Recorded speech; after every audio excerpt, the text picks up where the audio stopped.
Bonsoir à tous, bienvenue dans votre émission, votre projet pour la Réunion. On va poser une question ce soir, et cette question, elle est récurrente depuis la création du RMI en 84, le RMI qui est devenu le RSA.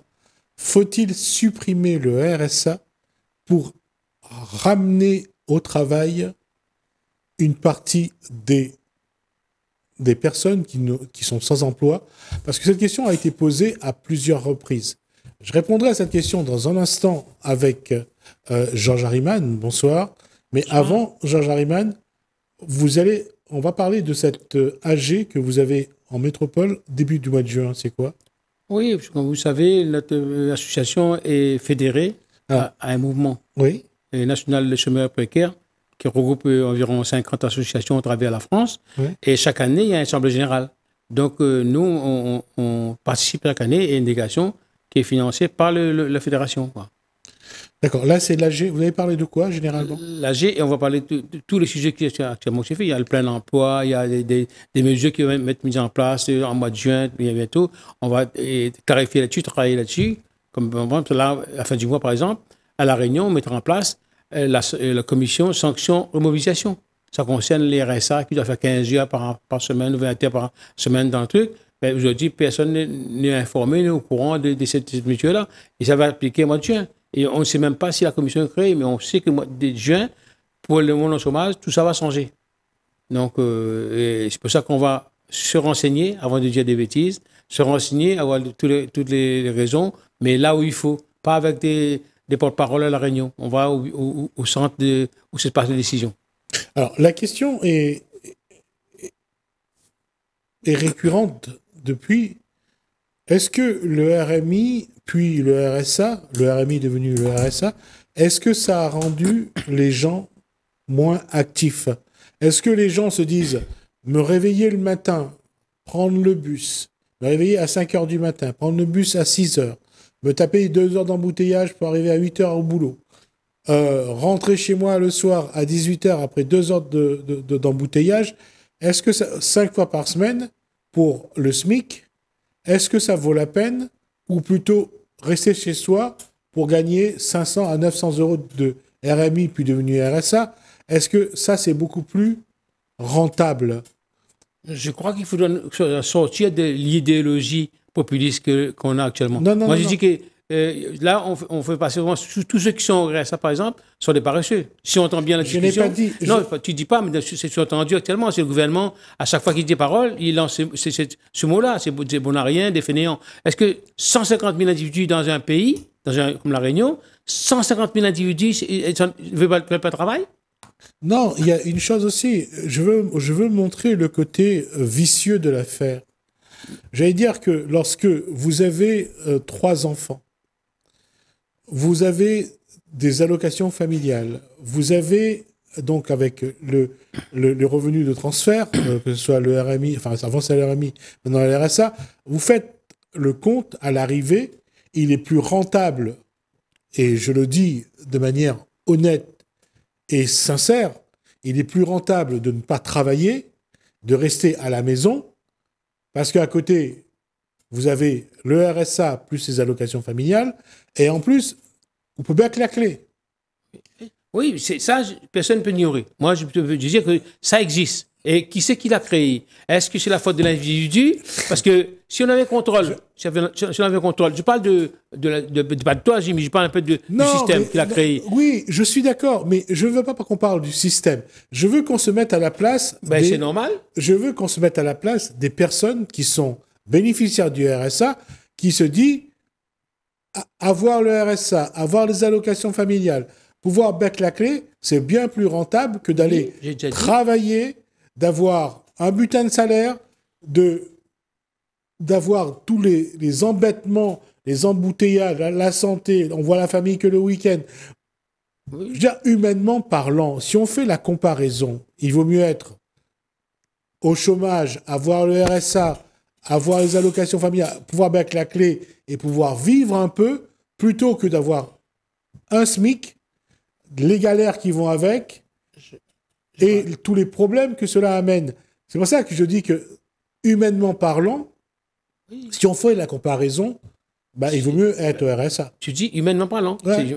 c'est normal. Parce que il y a les conditions requises pour cette solution-là. Ben, moi, je profite. Qui ne profite pas de la situation? Tout le monde profite. Il faut les gens qui gouvernent la société prendre en compte ces trucs-là. Il n'y a pas que ça. Il y a aussi que quand je suis au RSA, je touche mon allocation le 8 du mois ou le 9 du mois, c'est régulier, ça me permet de payer. Mais quand je quitte mon allocation pour faire 15 jours, pour faire un mois, travailler chez l'artisan ou chez quelqu'un, à l'entreprise, après je me dis, bon, ben, c'est fini, il n'y a plus de boulot, il y a tout comme ça. Je retourne dans mon RSA, mais avec de retard, avec tout est cassé, tout le système est cassé. Je recommence avec mon loyer en retard parce qu'il n'est pas payé, le travail, je n'en ai plus. Donc il y a des conditions, il faut comprendre bien les conditions. Il y a ces conditions-là qui amène les gens à ne rien faire. Il y a aussi l'autre côté où on ne crée pas les conditions pour qu'ils puissent intégrer le monde actif. Parce qu'il y a deux choses aussi qu'on voit, que ce soit à La Réunion ou sur le territoire métropolitain, qui sont les gens, généralement, qui sont motivés à vraiment avoir envie de travailler, parce que non seulement ils veulent s'insérer dans la vie professionnelle, mais en plus, ils veulent devenir français. Ce sont les personnes qui sont là, qui sont les éléments de l'immigration, qui veulent absolument, qui acceptent aussi des conditions très difficiles parfois du travail, que le français n'accepte pas. Oui. C'est un fait. Mais il faut aussi prendre en compte ce côté-là aussi, où le gouvernement lui-même crée cette image. Prenons par exemple le pacte civique. Un jeune qui a un diplôme, qui a passé un concours, il va travailler dans un office public, France Travail ou ailleurs, il va être un agent d'accueil, il sera payé 500 € par mois, sans déclarer, sans rien, sans payer retraite, rien. Donc, quelque part, on crée les conditions depuis jeune, pour que les jeunes, si on leur fait une ouverture professionnelle, d'accord, mais là, on met dans le système, il fait un pacte civique, de matin, il fait un contrat de qualification, il fait un apprentissage, il n'est jamais admis, intégré correctement dans le monde actif. Ça aussi, ça joue un rôle dans la tête des gens. Mais je vous dis par là que c'est pas l'individu des pays tous les pots cassés de ce qui se passe, humainement, je dis. Mais il y a des conditions qui sont créées en face. Oui, il est évident qu'il y a en face, il y a un cadre qui est posé pour que l'individu devienne, je dirais à la rigueur, tributaire de l'État. Exactement. Et tributaire de ce que l'Europe veut mettre en place depuis maintenant des années, c'est le revenu universel. Universel. Oui. D'accord ? Ça marche. On est en train de créer un public pour que demain, le revenu universel satisfait. Alors, si on prend en compte que les gens, les générations qui vont venir ne veulent plus avoir d'enfants, ne veulent plus être responsables, Flexibilité de travail, ne veulent plus travailler, ne veulent plus prendre ne serait-ce qu'un loyer parce qu'ils ne veulent pas payer le loyer, ils préfèrent rester chez papa-maman. On est en train de changer la société et c'est normal que la société évolue. Mais est-ce que la société évolue dans le bon sens ? Non. Non, malheureusement. On va dans le déclin. Quoi, chaque jour, il y a un malaise qui ajoute à l'autre, qui un sur l'autre s'empile, et personne ne fait rien. On en parle. Là, on est dans la zone de turbulence électorale. Ben là, on parlait de chômage, on parlait des jeunes, on parlait de la misère, on parlait de tout. Là, c'est l'occasion pendant 2 ans. Après, c'est fini. Il n'y a personne ne se réunit pour parler des décisions, pour avancer, pour créer les conditions, pour faire garder l'idéologie populiste. Voilà. Et ils sont paresseux, ils sont fainéants, ils sont comme ça, ils sont nés comme ça. Et malheureusement, ce n'est pas ça le cas. Tout le monde a une fierté, une dignité. Alors, la question, c'est, est-ce que quand il a sorti sa chanson, « Mi paye pas impôt, mi roule dans le gros loto », c'est une réalité. Qui, j'allais dire, dans ce décor que l'artiste a planté, qui ne choisirait pas cette vie-là plutôt que de se réveiller le matin, se taper mais toutes les embêtements. Oui, mais on a fait du RSA une retraite. On a fait du RSA, du RMI, une retraite. Alors que c'est pas ça le but. C'est un revenu subsistance. Et d'abord, il y a le RMI, le revenu minimum d'insertion. Oui. Ça aurait dû, au départ, permettre aux gens à s'insérer, à se former, à trouver du boulot. Mais ça n'a pas été le cas. Le I n'a jamais été fait. Ouais. Il n'a jamais été étudié, le I. Même un minimum, un jeune. Actuellement, on a convoqué les gens, on a fait des dossiers, on a signé des contrats réciproques, engagement réciproque. Moi, je l'ai fait plusieurs fois. Mais ça aboutit à rien parce qu'il n'y a pas de suivi, il n'y a rien derrière. Et on se demande que devient cette masse, ce budget, 400 millions, 400 millions qui est chargé pour la politique d'insertion locale. Il n'y a aucun envoyé d'insertion à La Réunion. Ça n'existait pas. On exploite les gens à travers des systèmes, on fait un apprentissage, des parages d'initiation, mais c'est des fausses initiations. Il n'y a pas de vraie initiation. Donc, si on fait le bilan chaque année, on va se rendre compte que la politique d'initiation est nulle et zéro à La Réunion. Alors, le RSA, ça veut dire revenu de solidarité actif. Actif, oui. Alors, c'était censé donner envie aux gens d'avoir des moyens pour aller chercher une formation, pour aller chercher rentrer dans des stages, des choses comme ça.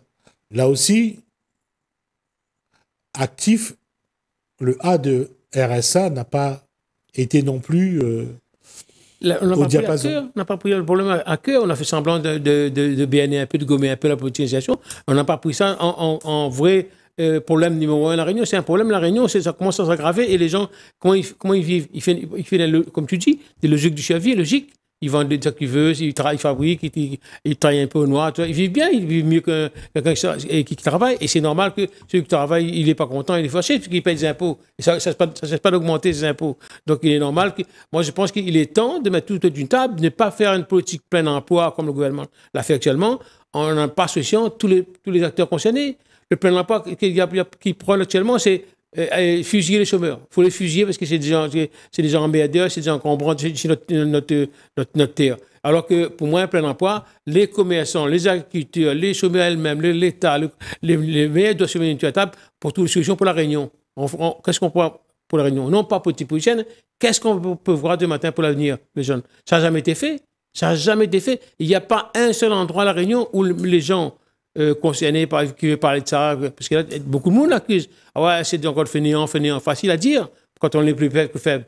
Mais quand il est fauché, il trouve des fainéants, mais quand il est riche, il a de l'argent, ah, il n'est pas là que ça. Hein. Il dit, ah ben ces gens-là, moi je m'en fous de ça, je vis bien. Quoi. C'est ça La Réunion. Quand tu gagnes, ah, ça c'est privé. Mais quand tu perds, ah, s'il faut généraliser ça, ben, c'est à cause de ces gens-là, c'est à cause d'eux, nous payons ça, c'est à cause d'eux. Mais fais un effort, être solidaire, comprendre un peu la situation des gens. Ça va avancer. Mais si tu joues le matador, si tu joues la puissance, tu arrives, j'ai rien à foutre, c'est des paresseux. C'est trop facile parce que c'est insultant et tu ne pas donner envie aux autres d'avancer aussi. Moi, je pense qu'il y a tout à refaire, tout à remettre sur la table au niveau de La Réunion. L'assistanat, c'est pas les chômeurs qui l'ont voulu. C'est la société qui l'a créé. Parce que là, déjà, quand tu vois que tous les dimanches, on peut donner un repas, après on donne 2 repas, 3 repas, ben, les gens, ils ont mangé dimanche au CC. Hein? Oui, alors justement, on a créé l'assistanat. Les gens sont vraiment très assistés parfois. Oui, tout à fait. D'accord? Oui. Alors, est-ce qu'il faut aujourd'hui casser cet assistanat? Oui. Obliger les gens, c'est-à-dire supprimer... Non, supprimer, non. Progressivement, dire voilà, non, vous donnez ça ce mois-ci, mais le prochain, il faudra que vous faites ça. Apportez votre contribution, faites un effort. Non pas dire, t'inquiète pas, c'est pas pour toi, t'inquiète pas, bouge pas. Il faut la personne l'investir aussi. C'est là où c'est pour ça que souvent, depuis que le RMI a été mis en place, il y a eu souvent des élus qui disaient il faut supprimer ce revenu de transfert parce que ça rend paresseux. Là, j'ai un élu, monsieur le député Charles Couchini en métropole, qui dit il faut supprimer tout le RSA de tous les gens de 15 ans à 50 ans parce que ces gens-là, ils peuvent tout travailler s'ils veulent. Donc, ça, c'est la politique de M. Vauquier avec son copain qui dit ça. Donc, vous pensez bien que la politique de l'emploi va être de fusiller ces personnes-là. C'est leur faute, c'est eux. Ils ne parlent pas en face, il n'y a pas de conditions créées. Les planteurs sont en manifeste. Les taxis manifestent. Tout le monde en face manifeste. Est-ce que, chômeur, vous sentez conscient de dire, si tous les gens manifestent, il y a un problème, je n'aurai pas de travail demain matin, parce que, regarde, ils n'arrivent pas à vivre. L'entreprise ferme. Donc, comment moi je vais essayer de travailler comme ça, pareil? Il faut amener la réflexion, mettre 4 sur la table. Et le MEDEF a sorti un projet dernièrement qui était intéressant. Il fallait expliquer aux gens, il fallait voir comment il fait. Là, moi, j'ai une idée que j'ai lancée il n'y a pas longtemps. Aujourd'hui, je vois M. Leclerc, Édouard Leclerc, qui va dans le même sens que ce que j'ai dit il y a des années, dire pourquoi ne pas élargir l'assiette de cotisation pour ça social, tout ça, élargir ça à plusieurs points. Pourquoi cotiser rien que sur le salaire? C'est bon. Et là, il a dit, pourquoi ne pas créer un taxe sur les automates, les ordinateurs, tout ça. Il y a un taxe qui va alimenter la question sociale et va diminuer les charges sociales des patrons, etc. Donc, on en parle, l'idée passe par là. Et là, quand je vois un gars comme Édouard Leclerc qui parle de ça, je dis, ben voilà, depuis longtemps, on avait parlé de l'idée, mais personne n'est pas en train d'écouter, de débattre. Et ce qui arrive à la Réunion, c'est ça, c'est que chacun, là, comme actuellement, ils vont rentrer dans une campagne politique électorale, et ils s'en foutent de poser des idées. Ils veulent un petit passe pour s'asseoir, si c'est apprenti, pour se mettre à l'aise, et puis dire, moi, je suis avec le maire, moi, je suis contre le maire, moi, j'aime pas ça. Et ça, c'est cette politique-là, tant qu'elle n'est pas cassée, on va pas aller loin. On va pas aller loin, et de plus en plus, on voit, on s'aperçoit que la Réunion s'enfonce. Et s'enfonce dans les pires, hein, dans la précarité, dans la pauvreté, bientôt au stade de la misère. Ça va arriver, tu vas les voir. Alors, la question est remise sur la table. Qu'est-ce qu'il faut faire du RSA? Comment gérer le RSA? Et comment arriver à faire en sorte que les bénéficiaires du RSA qui peuvent trouver du travail... J'ai déjà dit ça. Il faut d'abord amener les personnes intéressées à participer, assister à plus d'informations, plus de trucs. Décloisonner aussi les institutions qui à la Réunion. Chacun s'est fait pour soi, chacun veut son subvention, chacun veut ses idées abouties, et puis monte à la télévision, j'ai fait ça, je fais ça. Non, ça, il faut arrêter. Il faut qu'on prenne une décision globale pour la Réunion, un développement global, avec des gens responsables. Parce que je pense que là, actuellement, on n'a que des irresponsables qui sont en train de gérer la Réunion, qui ne voient que dalle, le mandat leur fini, ils vont finir, ils vont mourir, ils vont laisser le mandat à leur fils ou à leur frère ou leur sœur. Et pourtant, ça continue, ça répète. Et jamais, j'ai l'impression que la Réunion n'a jamais quitté l'esclavagisme. Il a toujours resté esclave, mais sous diverses formes, moins violent. Mais toujours été resté esclave avec des dominants. C'est ça qui est dommage pour nous. Alors, je reprends ma question. La suppression, comme demandent certains, du RSA, c'est pas une solution. C'est une catastrophe. C'est une catastrophe. L'ère actuelle, c'est une catastrophe. Tant qu'on ne crée pas les conditions en face avant de supprimer, on crée les conditions, on dit, monsieur, vous avez l'allocation du RSA, voilà dorénavant ce que vous devez faire. Il y a un monsieur là-bas, il y a l'usine là-bas, il y a un tel endroit, allez voir et après vous venez me voir. Mais vous n'avez pas coupé. Ils sont revenus tout d'un coup, ça, mais allez crever et il n'y a pas en face des portes ouvertes. D'accord, ok. Donc, on en revient à ce dont vous avez discuté à votre AG en début du mois de juin, au début du mois de juin, donc finalement, oui, c'est le 4 juin. C'est la question, elle revient, c'est est-ce qu'il faut aujourd'hui, est-ce que le plein emploi est quelque chose de... C'est bidon. J'ai vu qu'ils ont annoncé il y a 460 000 emplois qui sont à prendre. Prouvez-le. Parce que c'est une histoire, ça, c'est historique, ça fait des années. Moi, j'ai des documents qui disent ça. Prouvez, qui viennent prouver, qui donnent les métiers, qui donnent les gens l'emploi. Qui prouve? Prouve vraiment. Moi, si j'ai affiché des emplois, je vais donner de l'importance. Ça a toujours été le cas. Moi, j'ai des documents à la maison. Je peux vous donner des documents depuis des années. On parle que 700 emplois n'est pas occupés, 300 n'est pas occupés. Sarkozy l'a dit, tout le monde l'a dit. Mais personne n'a prouvé qu'il y ait un emploi à la Réunion. Alors, dans ce cas, on revient. Ça veut dire qu'aujourd'hui, on ne sait pas s'il y a du travail. Il n'y a pas de travail, justement. Il faut créer les conditions. Alors qu'il y a des patrons, et on le sait que par exemple, on le savait surtout après le Covid, que dans la restauration, il y avait besoin de main-d'œuvre et qu'il y avait du mal à trouver du monde. Oui, mais la restauration, c'est différent. On l'a expliqué, la restauration, c'est quoi?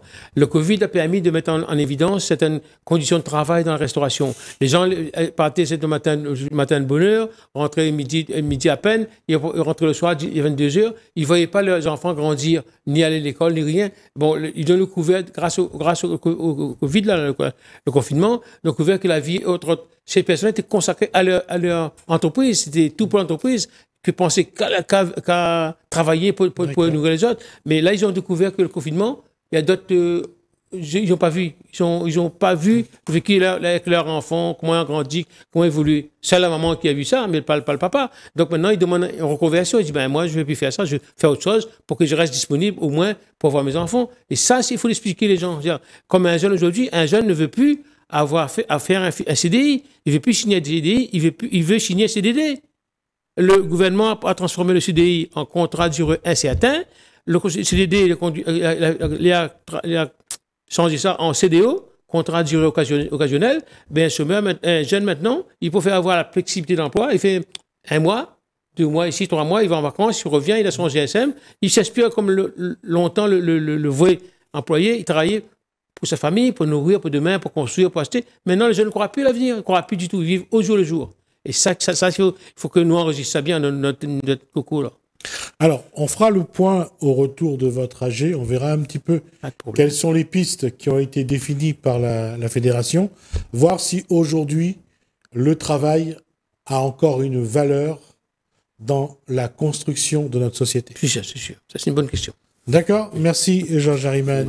Merci à vous de nous avoir suivis. Merci Alain, merci François. Je vous dis à bientôt.